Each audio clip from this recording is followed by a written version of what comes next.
Palang Merah Indonesia PMI bersama Lembaga Biologi Molekuler Eijkman berkolaborasi untuk menangani penderita COVID-19. Dua lembaga ini menyiapkan transfer plasma convalescence atau penyembuhan dengan plasma darah untuk penderita COVID-19.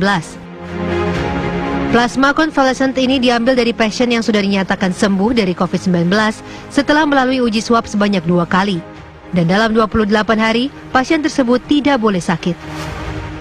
Saat ini PMI telah menuntaskan protokol transfer plasma convalescent tersebut dan hari Kamis mendatang akan mengambil sampel dari 4 pasien COVID-19 yang telah dinyatakan sembuh. Seperti donor, jadi dia bentuknya dalam bentuk plasma. Jadi diambilnya yang tadi saya sebutkan itu plasma aferesis. Jadi tidak, kalau pernah donor melihat tuh kan kantongnya darahnya merah. Kalau ini plasmanya saja, yang lainnya dimasukkan kembali ke dalam tubuh.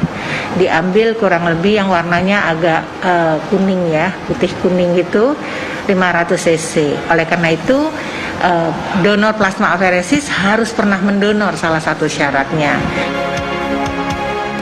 Untuk menghindari efek samping, PMI bersama Eijkman akan melakukan pengecekan secara komprehensif kepada pendonor dan juga penerima donor. Dari Jakarta, Rizky Darmansyah, Nur Rohman, TV One mengabarkan. Baik, untuk membahas lebih detail, kita sudah terhubung dengan Bapak Sudirman Said selaku Sekjen dari Palang Merah Indonesia. Selamat pagi, Pak Sekjen. Selamat pagi. Pak Sekjen, ini berbicara mengenai pengobatan plasma darah yang saat ini sedang diteliti oleh PMI juga dan juga Eijkman. Ini sebenarnya bagaimana sih sistemnya dan efektivitasnya? Apakah memang sudah terbukti dapat menyembuhkan COVID-19, Pak? Ya, sebetulnya lebih tepat tadi yang bicara detail itu Dr. Linda, karena beliau adalah ketua bidang donor darah dan juga ada ketua bidang kesehatan Pak Dr. Heru. Tapi dari segi policy memang kami PMI diundang atau diajak oleh lembaga Eijkman untuk berinisiatif melakukan kajian penggunaan plasma darah untuk penyembuhan pasien COVID, dan dimulainya dari inisiatif mereka untuk mengkaji berbagai usaha di negara-negara lain. Di Cina sudah berjalan, di Iran sudah berjalan, di Amerika juga sudah berjalan.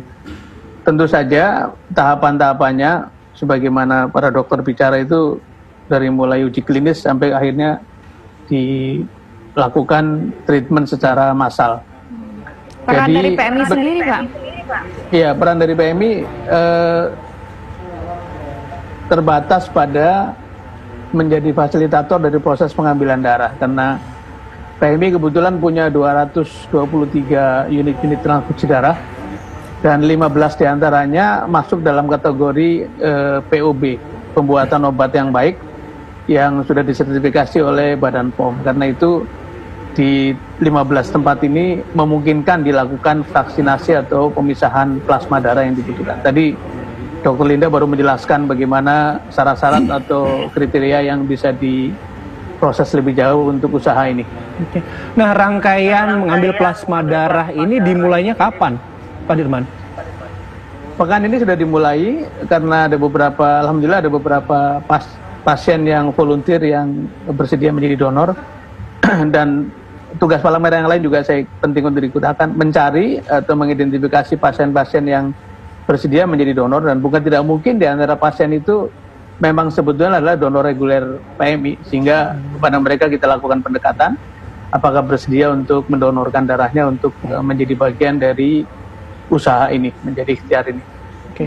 Nah, kalau memang sudah dilakukan, sudah ada 4 pasien yang menjadi relawan gitu ya Pak. Ini kan ekspektasinya untuk bisa segera turut memutus atau menyembuhkan mereka-mereka yang sudah terkena COVID-19. Nah, mungkin Pak Dirman punya informasi, udah ngobrol dengan lembaga Eijkman ini.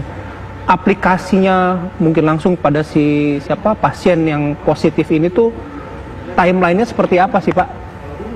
Ya, kita harus mengelola ekspektasi publik ya, meskipun ini semua usaha mesti ditempuh termasuk usaha ini, tetapi tetap akan perlu waktu. Artinya secara teknis laboratorium barangkali dalam 2-3 bulan bisa ketemu kesimpulan, tapi kan memerlukan satu logistik preparation ya untuk membuatnya menjadi sarana penyembuhan. Jadi kita terus memantau perkembangan-perkembangan di negara lain, dan kita juga berkomunikasi dengan palang merah seluruh dunia untuk saling sharing pengalaman. Jadi yang paling penting bagi kami, bagi kita semua adalah apapun usaha harus dikerjakan untuk mencari solusi, dan mudah-mudahan usaha lembaga Eijkman dan PMI tentu saja didukung oleh Kementerian Kesehatan.